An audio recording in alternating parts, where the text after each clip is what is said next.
Hello everyone, কেমন আছো তোমরা সবাই? আশা করছি সবাই খুব ভালো আছো। এই ভিডিওটাতে আমরা ডিটেলসে দেখব যে রাশিয়া রিসেন্টলি ইন্ডিয়া থেকে প্রায় $4 বিলিয়ন কিন্তু আর্মস ইম্পোর্ট করেছে। তো এই ভিডিওটার মাধ্যমে ডিটেলসে দেখব যে রুপিতে কিভাবে পেমেন্ট করেছে রাশিয়া, হস্ত্র অ্যাকাউন্ট কী জিনিস, নস্ত্র অ্যাকাউন্ট কী জিনিস, ইন্ডিয়া এই মুহূর্তে কোন কোন আর্মস প্রোডাকশন করছে, কোন কোন কোম্পানি এতে এই ম্যানুফ্যাকচারিং এতে পার্টিসিপেট করছে। ডিটেলসে ভিডিওটার মাধ্যমে সব কিছু থাকবে, ভিডিওটা পুরোটা দেখবে, অনেক কিছু ইনফরমেশন কালেক্ট করতে পারবে। ভিডিওটা ভালো লাগলে লাইক করে দেবে, শেয়ার করে দেবে সমস্ত বন্ধুদের সঙ্গে। আর চ্যানেলটাতে নতুন হয়ে থাকলে সাবস্ক্রাইব করতে কিন্তু ভুলবে না। দেখো বেসিক্যালি কি বলেছে, দেখো $4 বিলিয়ন কিন্তু এই ট্রেড ডিলটা কিন্তু হয়েছে ইন্ডিয়া এবং রাশিয়ার মধ্যে, এবং যেটা কমপ্লিটলি ইন্ডিয়ান রুপিতে কিন্তু হচ্ছে। এবং যদি দেখো টোটাল যদি দেখি আমরা, যে রাশিয়ার কাছে রাশিয়ার একটা অ্যাকাউন্ট আছে যেটাকে বলা হয় ভস্ত্র অ্যাকাউন্ট। কি ডিটেলস ভস্ত্র অ্যাকাউন্ট কি জিনিস আমি পরে যাচ্ছি।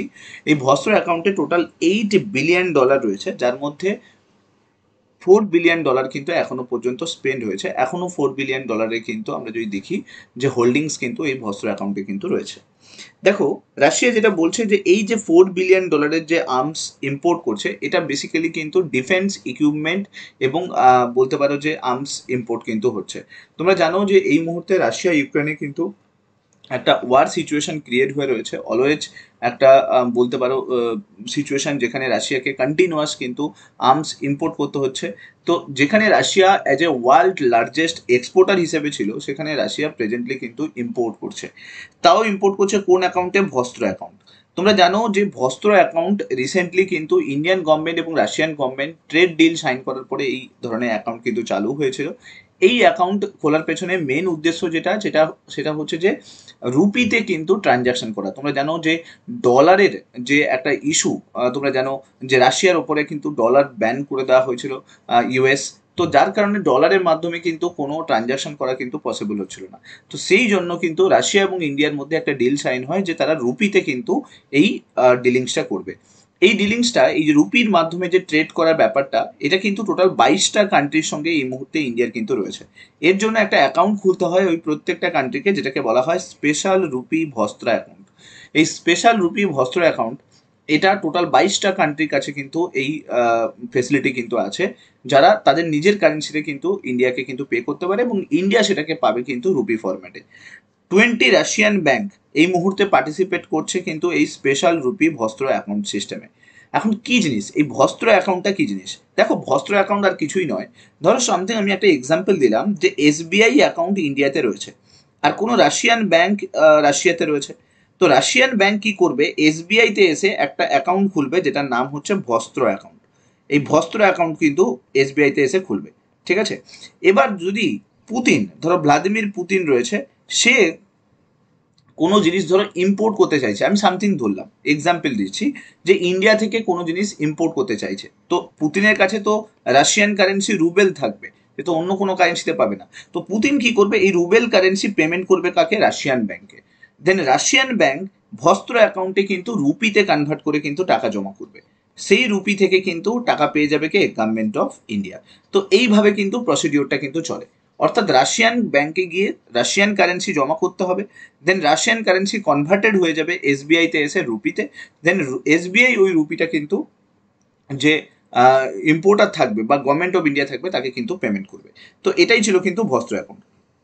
দেখো যখন এটা দুদিকে চলতে থাকে, যখন এসবিআই যখন ইন্ডিয়াতে যখন থাকে, ইন্ডিয়াতে যখন এসবিআই আছে, রাশিয়ান ব্যাংক যখন পেমেন্ট করছে, তখন এসবিআই রেসপেক্টে, মানে ইন্ডিয়ার রেসপেক্টে রাশিয়ান যে অ্যাকাউন্ট যেটা খোলা হচ্ছে সেটাকে বলা হয় ভস্ত্র অ্যাকাউন্ট। ভস্ত্র অ্যাকাউন্ট মানে কি? এটা ইন্ডিয়ার অ্যাকাউন্ট। ঠিক আছে। আবার ঠিক একইভাবে যখন ইন্ডিয়া রাশিয়াকে পেমেন্ট করবে, তখন রাশিয়াতে একটা অ্যাকাউন্ট খুলবে, সেই অ্যাকাউন্টটার নাম হচ্ছে নস্ত্র অ্যাকাউন্ট। ঠিক আছে। মানে যখন যখন ধরো ইন্ডিয়া রাশিয়া থেকে এক্সপোর্ট, মানে কোনো জিনিসকে ইম্পোর্ট করে নিয়ে আসবে, তো ইন্ডিয়ার যে ম্যানুফ্যাকচারার আছে সে কি করবে? রুপিতে কাকে টাকা দেবে? রুপিতে টাকা দেবে এসবিআইকে। ওকে।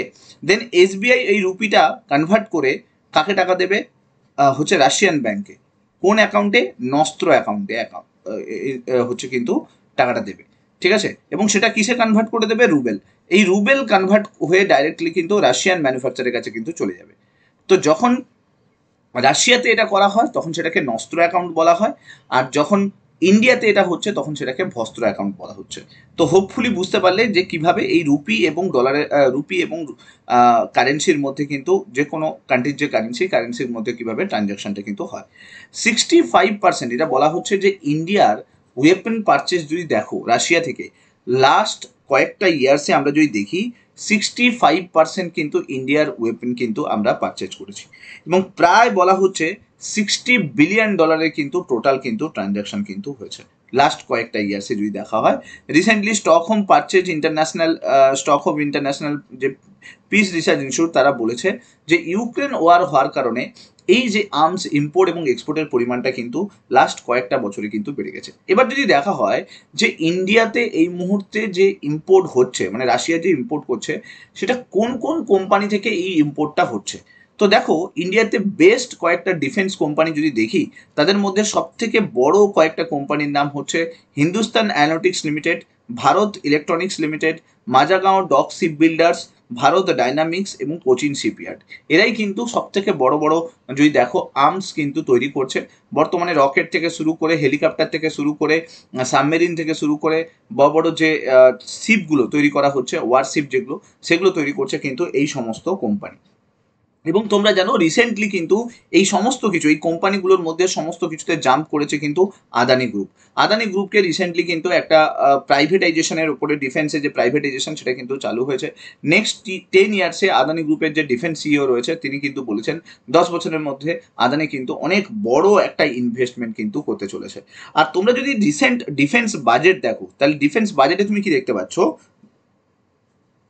2024-25 ডিফেন্স বাজেট ছিল প্রায় 6,21,540 টাকা। 6 লাখ কোটি টাকা কিন্তু ডিফেন্স বাজেট ছিল, যেটা লাস্ট 2-3 বছরের রেসপেক্টে যদি দেখি অনেক গুণ বেশি। মানে দেখো 2022-23 এই ডিফেন্স বাজেট ছিল 4.72%, 23-24 এসে ডিফেন্স বাজেট প্রায় 18.35%-এর কাছাকাছি কিন্তু জাম্প করেছে। তো তুমি বুঝতেই পারছো তাহলে যে কত পরিমাণ ডিফেন্স বাজেটে কিন্তু আমরা অ্যালোকেট করছি। এবং এই ডিফেন্সের মধ্যে ম্যাক্সিমাম অ্যালোকেশন কিন্তু আর্মিতে হয়, প্রায় 56%-এর কাছাকাছি আর্মি হচ্ছে ডিফেন্স বাজেট যদি দেখো।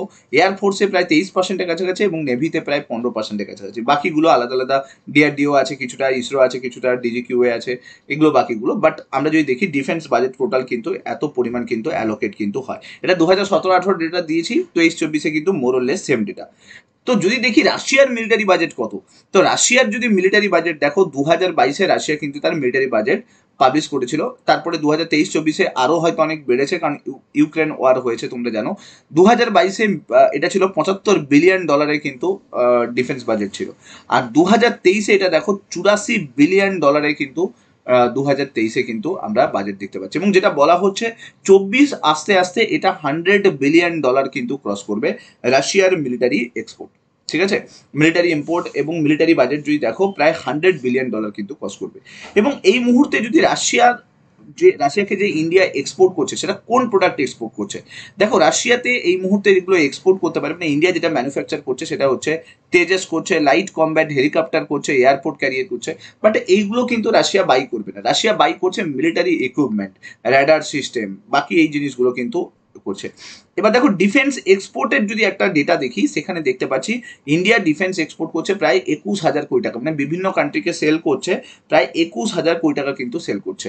এবং কোন কোন জিনিসগুলো সেল করছে, মানে ইন্ডিয়া ম্যানুফ্যাকচার করছে কোন কোন জিনিস, ব্রহ্মোস মিসাইল তোমরা জানো, ফিলিপিন্স, ভিয়েতনাম, ইন্দোনেশিয়া সবাইকে ব্রহ্মোস মিসাইল সেল করেছে। ডর্নিয়ার 228 এয়ারক্রাফট তৈরি করছে। তারপর তুমি দেখো আর্টিলারি গান, র্যাডার, আমরা যদি দেখি রকেট লঞ্চার, টর্পেডো এবং air monitoring system, radar control system, এগুলো কিন্তু ইন্ডিয়া কিন্তু কন্টিনিউ কিন্তু ম্যানুফ্যাকচারিং করছে মেক ইন ইন্ডিয়া প্রোগ্রামের মাধ্যমে। ঠিক আছে, এবং সব থেকে বড় কোম্পানি যারা এই ম্যানুফ্যাকচারিং এর সব থেকে আগে আছে, তাদের কোম্পানিগুলোর মধ্যে তুমি দেখতে পাবে আদানি এই মুহূর্তে তুমি দেখতে পাচ্ছ 2015 সালে তৈরি হয়েছে। তারপর তুমি যদি দেখো Aerolloy Technology, Alpha Design Technology, Avantel, BrahMos Aerospace, Bharat Forge. ঠিক আছে, এই ভারত ফর্জ কিন্তু মনে রেখে দাও টেসলারও কিন্তু ম্যানুফ্যাকচারিংয়ে কিন্তু হেল্প করবে। ঠিক আছে, এই যে কোম্পানিগুলো দেখতে পাচ্ছ এগুলো কিন্তু অনেক বড় বড় ডিফেন্স কোম্পানি, যেগুলো হচ্ছে কিন্তু বিভিন্ন ধরনের প্রোডাক্ট কিন্তু সেল করছে। এখানে প্রোডাক্টগুলো দেখতে পাচ্ছ, র্যাডার সিস্টেম দেখতে পাচ্ছ, অ্যাস্ট্রা মাইক্রোওয়েভ র্যাডার সিস্টেম করেছে, মিসাইল সিস্টেম ব্রহ্মোস এরোস্পেস যেটা মিসাইল সিস্টেম, আর্টিলারি হচ্ছে cyber security, defence electronics, metallurgy, এই সমস্ত কিছু কিন্তু প্রোডাক্ট কিন্তু এই সমস্ত কোম্পানি কিন্তু এই মুহূর্তে কিন্তু ম্যানুফ্যাকচার করছে এবং বিভিন্ন কান্ট্রিকে সেলও করছে। তো হোপফুলি বুঝতে পারলে এই ভিডিওটার মাধ্যমে যে রাশিয়া কেন ইম্পোর্ট এক্সপোর্ট করছে আমাদের কান্ট্রির সঙ্গে, এবং ইন্ডিয়ার এই মুহূর্তে ইম্পোর্ট এক্সপোর্টের স্টেটাস কী রয়েছে, ডিফেন্স ইম্পোর্ট এক্সপোর্টের অ্যান্ড অলসো ম্যানুফ্যাকচারিংয়ের অ্যান্ড ডিফেন্স বাজেট কেমন রয়েছে। সো ভিডিওটা ভালো লাগলে লাইক করো, শেয়ার করো সমস্ত বন্ধুর সঙ্গে, চ্যানেলটাতে নতুন হয়ে থাকলে সাবস্ক্রাইব করতে কিন্তু ভুলো না। Thank you so much. Next week তোমার সঙ্গে আবার দেখা হচ্ছে। Till then, bye by.